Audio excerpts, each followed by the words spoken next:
Mr. President, Dr. Biden, Madam Vice President, Mr. Emhoff, Americans, and the world. When day comes, we ask ourselves, where can we find light in this never-ending shade? The loss we carry, a sea we must wade. We've braved the belly of the beast.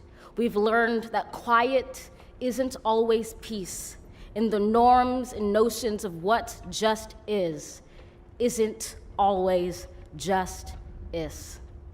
And yet the dawn is ours before we knew it. Somehow we do it. Somehow we've weathered and witnessed a nation that isn't broken, but simply unfinished. We, the successors of a country and a time where a skinny black girl descended from slaves and raised by a single mother can dream of becoming president, only to find herself reciting for one.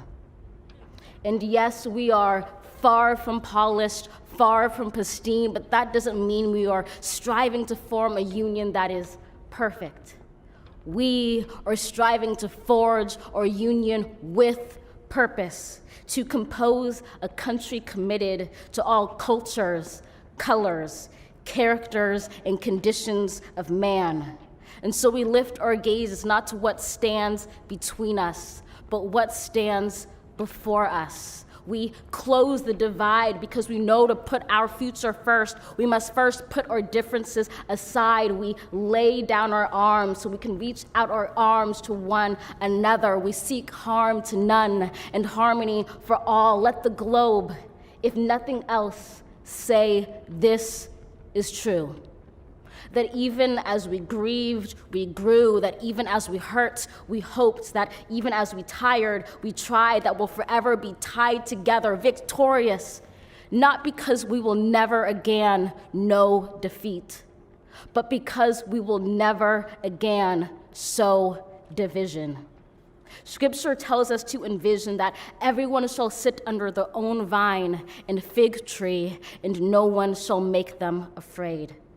If we're to live up to our own time, then victory won't lie in the blade, but in all the bridges we've made. That is the promised glade, the hill we climb, if only we dare it, because being American is more than a pride we inherit. It's the past we step into and how we repair it. We've seen a force that would shatter our nation rather than share it, would destroy our country if it meant delaying democracy. And this effort very nearly succeeded. But while democracy can be periodically delayed, it can never be permanently defeated. In this truth, in this faith we trust, for while we have our eyes on the future, history has its eyes on us. This is the era of just redemption. We feared it at its inception. We did not feel prepared to be the heirs of such a terrifying hour, but within it we found the power to author a new chapter, to offer hope and laughter to ourselves. So, while once we asked, how could we possibly prevail over catastrophe? Now we assert, how could catastrophe possibly prevail over us? We will not march back to what was, but move to what shall be, a country that is bruised but whole, benevolent but bold, fierce and free. We will not be turned around or interrupted by intimidation, because we know our inaction and inertia will be the inheritance of the next generation. Our blunders become their burdens, but one thing is certain.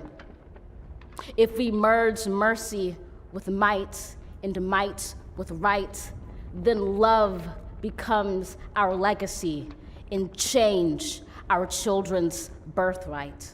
So let us leave behind a country better than the one we were left. With every breath from my bronze-pounded chest, we will raise this wounded world into a wondrous one. We will rise from the gold-limbed hills of the West. We will rise from the wind-swept Northeast, where our forefathers first realized revolution. We will rise from the lake-rimmed cities of the Midwestern states. We will rise from the sun-baked South. We will rebuild, reconcile, and recover in every known nook of our nation, in every corner called our country. Our people, diverse and beautiful, will emerge battered and beautiful. When day comes, we step out of the shade, aflame and unafraid. The new dawn blooms as we free it.